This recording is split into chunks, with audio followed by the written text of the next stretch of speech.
We are following the measles epidemic every day. I think there's 124 people who have contracted measles at this point in Gaines County, Texas. Mainly, we're told, in the Mennonite community. There are 2 people who have died. There have been 4 measles outbreaks this year. In this country last year, there were 16. So it's not unusual. We have measles outbreaks every year. That was Robert F. Kennedy Jr. this week at President Trump's first cabinet meeting. Now, based on the first 2 months of this year, the United States is on pace for the most measles cases since 2019. Last year, 2024, there were 285 cases of measles nationwide.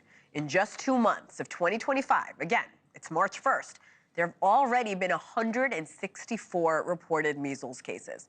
This week, a child in Lubbock, Texas, became the first measles-related death recorded in the U.S. since 2015. Here with us now, Katherine Wells, the Director of Public Health for the city of Lubbock, Texas. Katherine, good morning. Thank you for joining us this morning. Good morning. Thanks for having me. You're on the ground in the middle of this outbreak. Can you talk to me about the level of concern across the South Plains, and what are you telling parents of these young children?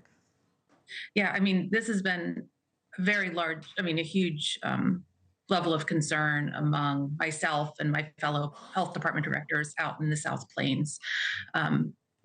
We have not seen a measles case in our community for 21 years prior to this outbreak. And our message to parents really is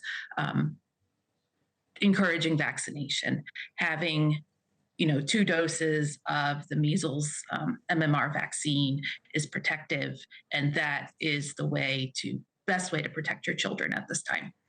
At a press conference just last night, parents were encouraged not to stage measles parties, a la what many did years ago, of course, with the chicken pox. Katherine, talk to me about the concern and why this is different from the chicken pox and other viruses similar.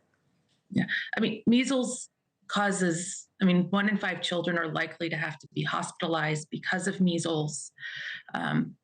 We don't know who is going to end up being hospitalized. So by spreading measles or having group gatherings just to expose other kids to measles, you don't know who's going to end up having very severe disease. And, there is that risk of death with contracting measles. I am curious, there are 8 counties that surround Lubbock. They've reported measles cases as well. Why have we not seen the state issue a public emergency as of yet?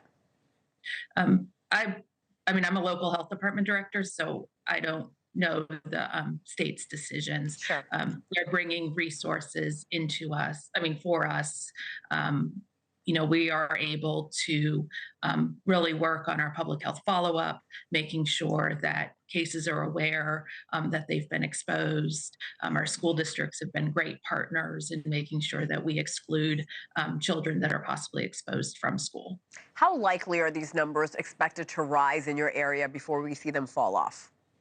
I don't have estimates yet on that, but we know that there is a lot of measles circulating, especially in Gaines County. Those numbers are, underrepresented because not everybody's coming forward to get tested.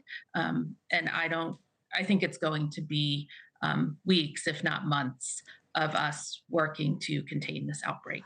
Katherine, what advice is being given to someone who may have been exposed to the measles or is at least displaying symptoms of measles?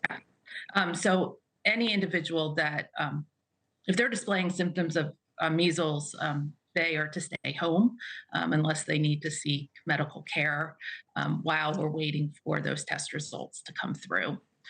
Anybody that's been exposed, the same type of messaging that they should be staying home. If they're unvaccinated, they should be staying home for 21 days.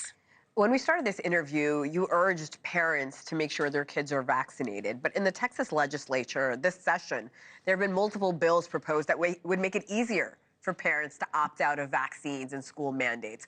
What would you say to those lawmakers supporting these proposals?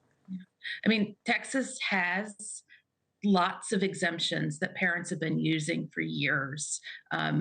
If they choose not to vaccinate their children, we need to keep a strong message that vaccinations are important and we need to be putting out as much information about the value of vaccines, especially the MMR vaccine at this time, encouraging parents to make that choice to vaccinate their children.